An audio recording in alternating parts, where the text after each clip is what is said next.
ఈరోజు ఏదైతే సభలో జరిగిందో అది బయట ఉన్న ప్రజలందరూ చూసి కూడా ఈరోజు ఏదైతే సభలో జరిగిందో అది బయట ఉన్న ప్రజలందరూ చూసి కూడా బాధపడే సంఘటన. ఎందుకంటే కొత్తగా ఎన్నికైన ఎమ్మెల్యేలను కూడా చాలామంది ఉన్నాం.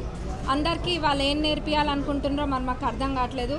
గౌరవ స్పీకర్ గారిని అంత పెద్ద మాట అన్నారంటే మరి ఆ చైర్కి ఏ గౌరవం ఉందని అందరూ కూడా ఒకసారి ప్రశ్నించాలి. ఖచ్చితంగా వారిని సస్పెండ్ చేయాలి. వాళ్ళ వైఖరి ఎట్లుందంటే మొగుడిని కొట్టి నోరప్ప చెప్పిండ్రు అంటారు కదా, 100% అట్లనే ఉంది. నిన్న గవర్నర్ ప్రసంగం జరిగింది. కనీసం వారు ఏం మాట్లాడుతున్నారో కూడా ఎవరికి వినిపించకుండా వీళ్ళు ఎంత గోల గోల గోల. ఒక కాలేజ్ స్టూడెంట్స్ లేకపోతే ఏదైనా ఎక్కడికైనా వెళ్తే ఎట్లుంటుందో అంత రాదాంతం. అసలు నిన్న జరిగిందేం లేదు. ఉత్త ప్రసంగానికే వాళ్ళు అంతగానో మాట్లాడినరు. మరి వాళ్ళు గత 10 సంవత్సరాలలో ఎన్ని ఇబ్బందులు పెట్టినరు. అసలు కనీసం ఇటు ప్రతిపక్షంలో ఉన్న లీడర్స్ వైపు కనీసం చూసి మాట్లాడిన వైఖరి కూడా లేదు.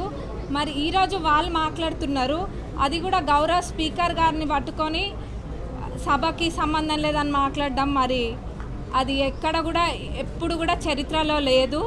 దీన్ని అందరూ యువత కూడా అందరూ గమనియాలి, ప్రతి ఒక్కరు. ఎందుకంటే వీళ్ళది ఒకటి బీఆర్ఎస్ స్కూల్కి పోయి నేర్చుకోవాల్సింది ఒకటి ఎట్లా అబద్ధం చెప్పాలి.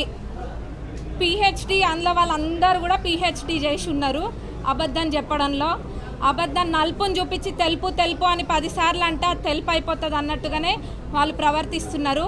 సంవత్సరంలోనే ప్రభుత్వం ఎంత చేసినా కానీ దాన్ని తప్పుదోవ పట్టిస్తున్నారు.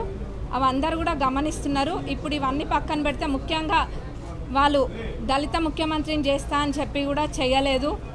అది చేయకపోతే ఇది చేస్తామని ఏదేదో మాట్లాడినరు. మరి కనీసము దళితులు ఒక స్పీకర్గా ఉంటే కూడా జీర్ణించుకోలేకపోతుండ్రు.